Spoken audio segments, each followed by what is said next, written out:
1976 में मान्यवर काशीराम साहब ने कहा था, मेरे समाज में बुद्धिजीवियों और मेढकों में कोई अंतर नहीं है, क्योंकि न तो मेढक एक जगह एक साथ बैठ सकते हैं और न ही बुद्धिजीवी।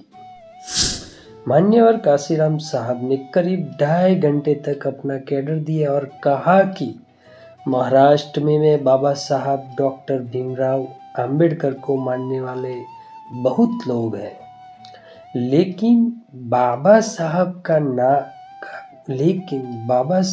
काम कोई नहीं कर रहा। बाबा साहब के नाम पर कई गुट बने हुए हैं, वो सिर्फ अपना काम करने में लगे हैं। जो अपने आप को इतना बुद्धिजीवी समझते हैं कि हमारे बिना बाबा साहब के नाम पर कोई पत्ता भी नहीं हिला सकता। वाह! हार कर मैंने महाराष्ट्र छोड़ना ही बेहतर समझा।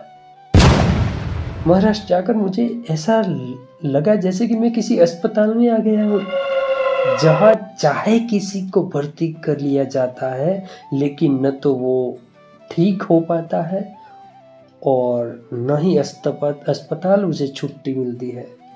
हार कर मरीज अपनी बाकी जिंदगी बचाने के लिए जिस अस्पताल से भाग जाना ही बेहतर समझता है, इसलिए हार कर मैंने महाराष्ट्र छोड़ने और उत्तर भारत में बाबा साहब की मिशन को फैलाने का फैसला किया।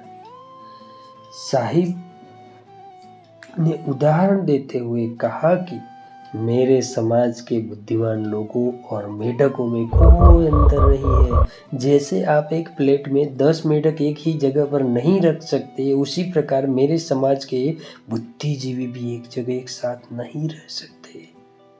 निसंदेह, चाहे इससे समाज को नुकसान ही क्यों ना हो। साहब ने बुद्धिजीवियों के बारे में एक और उदाहरण और कहा कि एक बार एक राज्य के राजा ने 10 बुद्धिजीवियों को ढूंढने के लिए ढिंढोरा जारी किया। राजा के सेवकों ने 10 बुद्धिजीवियों को ढूंढ लिया और उन्हें राजा को सौंप दिया।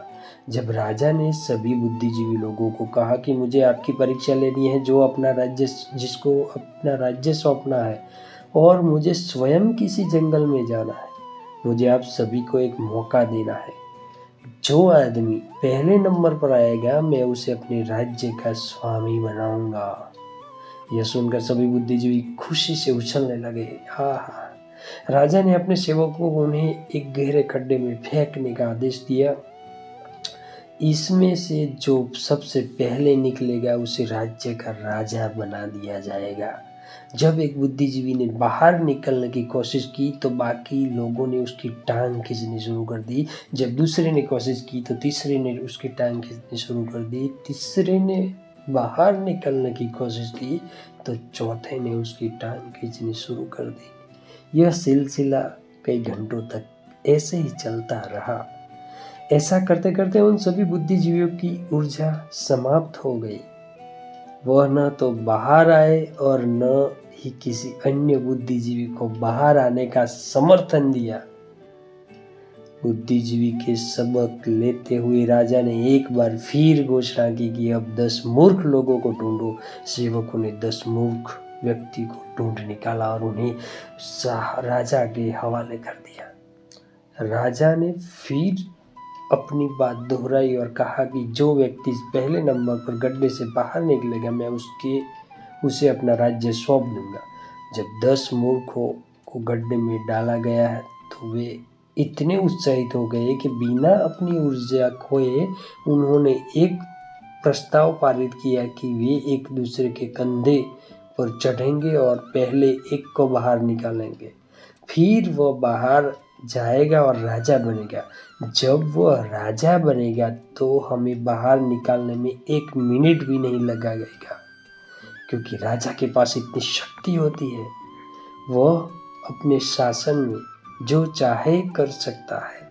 इसलिए बुद्धिमान लोगों की तुलना में वह मूर्ख राजा बन गया और राज्य का मालिक बन गया। यही हमारे लोकतंत्र की खूबसूरती है। जब तक आप शासक नहीं बन जाते। आपकी समस्याएं वैसी ही रहेगी